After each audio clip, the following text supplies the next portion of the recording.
Look at this picture. Maureen O'Hara, 1952, standing on the courthouse steps, her jaw set, her pride on trial. Now look at another. 1947, Hollywood's blazing redhead, John Wayne's favorite screen partner, America's beloved Irish beauty. So what changed? One fabricated story, one gossip magazine, 5 years of devastation. Maureen O'Hara arrived in Hollywood in 1939, discovered by Charles Laughton. She was Ireland's dazzling gift to the silver screen, flaming red hair, striking green eyes, and a will of steel. She didn't play weak women or helpless lovers. She brought fire and strength to every role. Then came The Quiet Man in 1952, sparring with John Wayne, kissing in the rain, capturing hearts around the world. It made her a legend. She seemed untouchable. Until Confidential magazine printed their lie, November 1957. The headline was cruel, detailed, and entirely false. The story claimed she'd been caught in a lewd act at Grauman's Chinese Theater. Specific date, specific time, even the movie title. It was pure fiction, but the world didn't care. In Hollywood, gossip spreads faster than truth. Here's what no one talks about. Maureen wasn't even in California when the supposed scandal took place. She was in Spain working on a film. She had witnesses, contracts, passport stamps, proof beyond doubt. But none of it mattered. The story had already spread like wildfire. Studios panicked. Her reputation was scorched. Overnight, she went from box office gold to untouchable. Her phone stopped ringing. Her agent kept his distance. Scripts vanished. 5 films in 1957 became just 1 in 1958. Hollywood's silent blacklist had claimed another victim.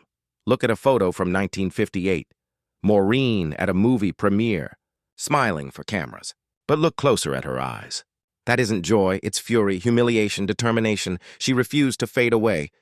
She hired lawyers and took Confidential magazine to court for libel. Most stars would have stayed quiet, but not Maureen. She was Irish, unyielding, proud, and fearless. The trial was ruthless. Los Angeles, 1957. Confidentials. Attorneys tore into her character, calling her dishonest, questioning her morality, forcing her to prove her innocence. But Maureen came prepared, with her passport, plane tickets, and production documents that proved she'd been thousands of miles away. Every date, every stamp matched. The jury saw the truth.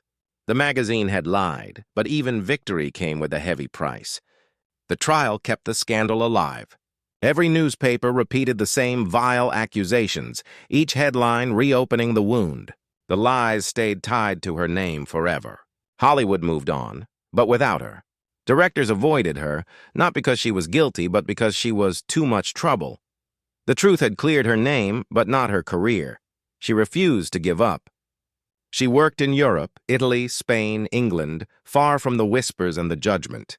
When she returned to American screens, it was in gentler roles, like The Parent Trap in 1961, playing a mother, safe, dignified, stripped of the fiery passion that once defined her.